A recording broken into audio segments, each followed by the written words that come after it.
how not to get enlightened. So people want to know, how do I get enlightened? What is the way? And if there is a shred of responsibility in someone who knows, he will never offer a way.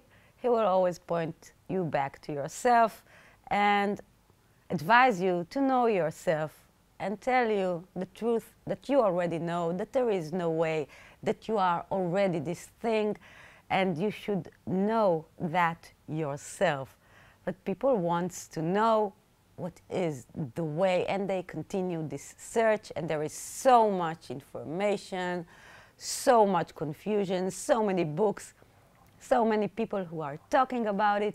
And so this is the way Simcha has to offer how not to get enlightened.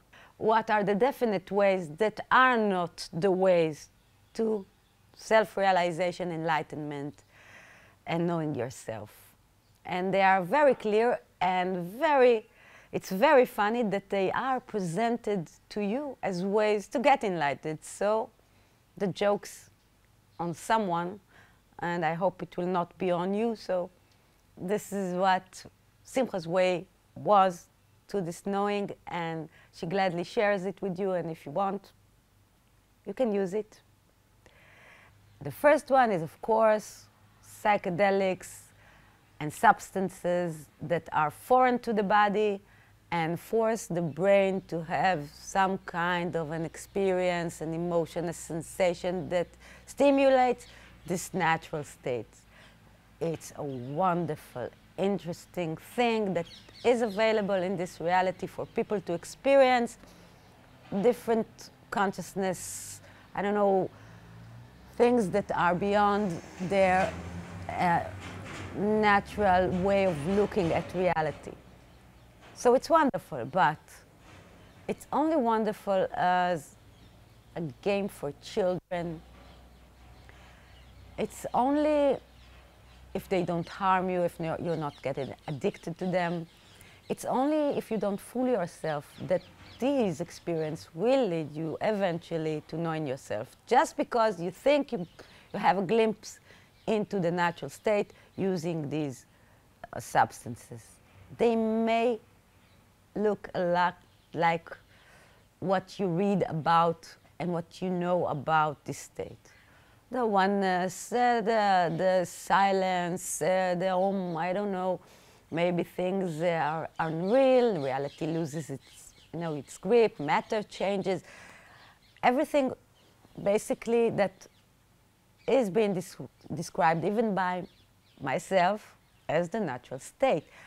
But because you cannot grasp what really is the state, so this illusion of what is being induced by the drugs seems like the real thing, and it's a great illusion, and it will lead you further in the rabbit's hole, You want to get out of this tiny rabbit's hole. You want to go to the grass and play.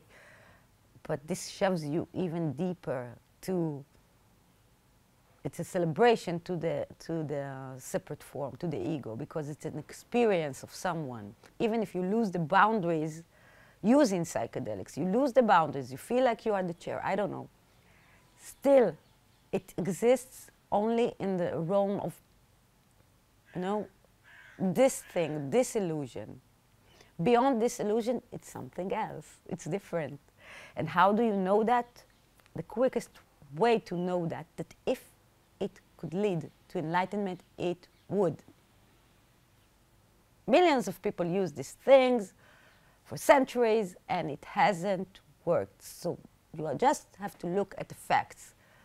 If it was useful, it would do something, and it doesn't. So it's not the way. Another way that will surely not get you enlightened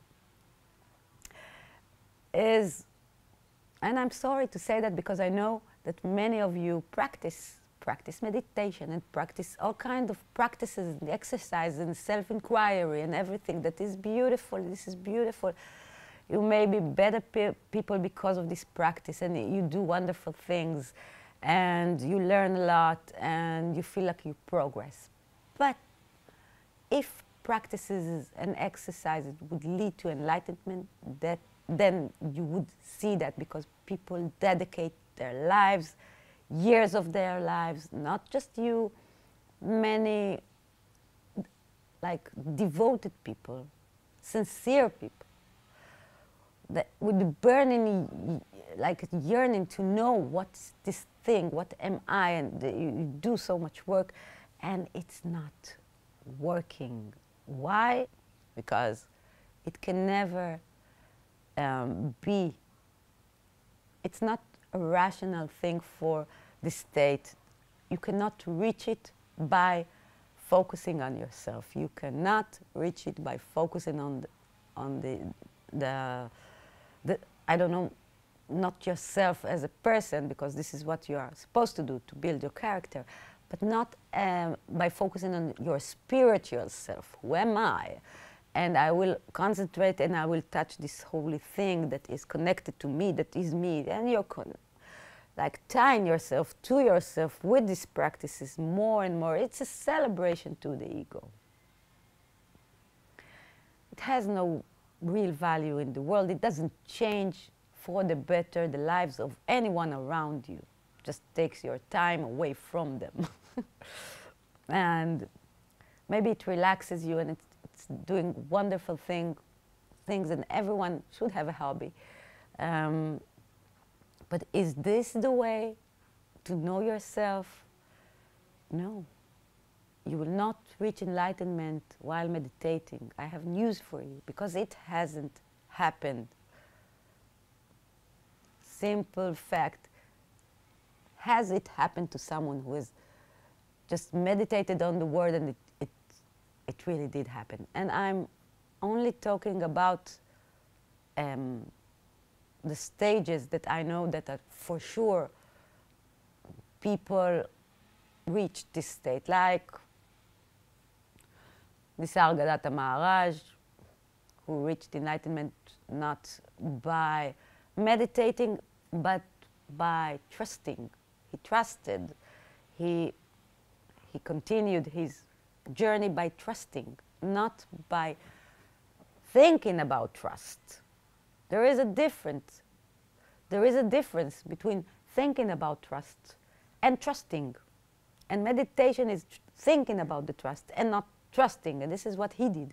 He really trusted his guru, you know, the promise, the thing. So when it happened to him, it came naturally. And it usually comes in a natural way that suits the character, that is very specific to the character. And not every character should meditate. There are people who should run or sing or sculpture or something to get this kind of focus, that get this kind of quietness in their minds. So this is another thing that is part of the reality and is not the way to enlightenment, and it will never be. Also yoga. Yoga is a wonderful practice. I love yoga. No one will get into position and be enlightened. It's only something you do. And if you are wise, you don't allow it to be the center of your life. It's just an addition, and it helps you to be a better person to other people. It just relaxes you and creates like something that you can perform better in your life, not takes you away from your life into these methods and practices and whatever. No matter how you do them, they are focused on the separate form, and therefore they cannot be the way to enlightenment. Another dangerous trap that disguises itself as a way to enlightenment is and are teachers. And it's like a paradox, because this looks like some kind of teacher, but basically if you look at me, I don't think you see me as a teacher. You see me as a person, like someone who's a little bit, you know, without authority. And this is great, because the one way that is dangerous and you should be very careful from are these people who claim that they can lead you there. No one can lead you there. No one. If he knows the way, if he is this thing, he will never offer you this shameful thing. I will show you the way. Never. He will never take away your freedom. Never. So many people offer other people advice and guidance. And it's so pathetic. It's like the blind leading someone who sees better than them. Because these people who claim to lead you there, they are more blind than you, because sometimes they believe themselves that they can do it. When the simple truth is that you can never do it. You can never take someone and show him the way. You can never touch someone. I've also seen that. This is hilarious. I think it's called Shaktipat, because you know, there's someone who is enlightened and he touches the skull of someone else and he transmits his enlightenment. You know, you can be only naive to some kind of point. We are grown-ups, I hope, and you have the common sense to know. Never trust these things. Never believe these people.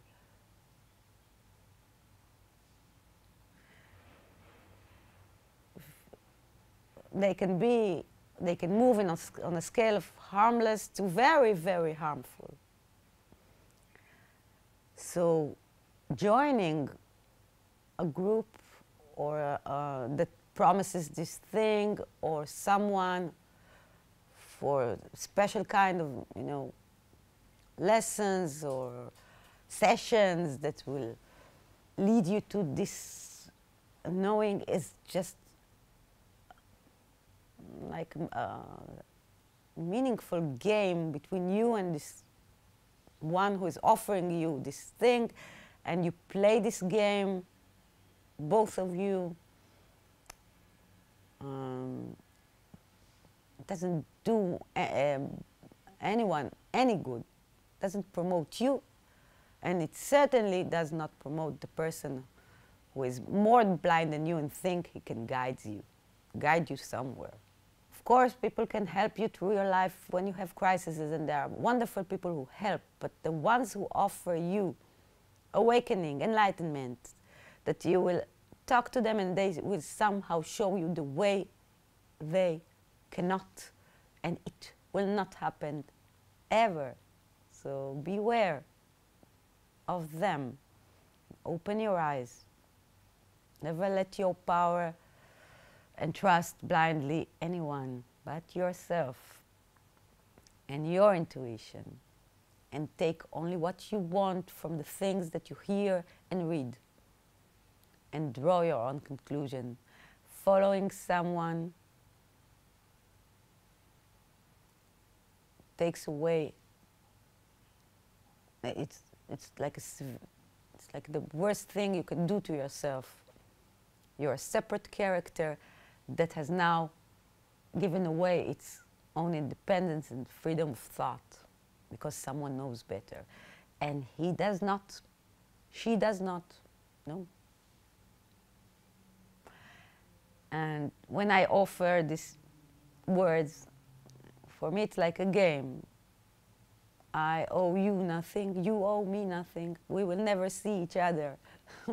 So it's free. You can either listen to me or say, I don't want to hear this, I like that this way. So if I'm offering something, it's like a direct expression of what this thing is. So it smiles, it laughs about the futility of the efforts of the people who are trying so hard to find the way. And then he says, I cannot show you the way, but maybe the unways, the not ways, where not to go, because if you think a little bit for yourself, you can see the three things I've mentioned, and there are many more, but these are the three big ones.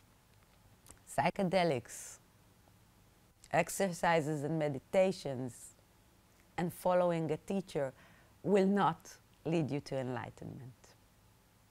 Sad but true, as Metallica said, you know, it's sad but true, but it's not sad because the good news are, as always, you are free, you are this thing, all the answers are in your little pocket here. Trust yourself, be yourself, you know what you are. I don't know where you are, I don't know what you do. What's your thing? Do it. Do it for the world. Have fun. Try your best. This is the best you can do to get closer to this thing. If there is anything I'm mentioning that resembles the way, is living your highest potential as a compassionate human being. And it's a very general advice, you know, it's a very distant thing to say. You know how to do that. You have all the, you know how to do that. It's your world, your people, your environment, your goals, your ambitions, your talents. It's yours, your dreams, your visions. Who are you?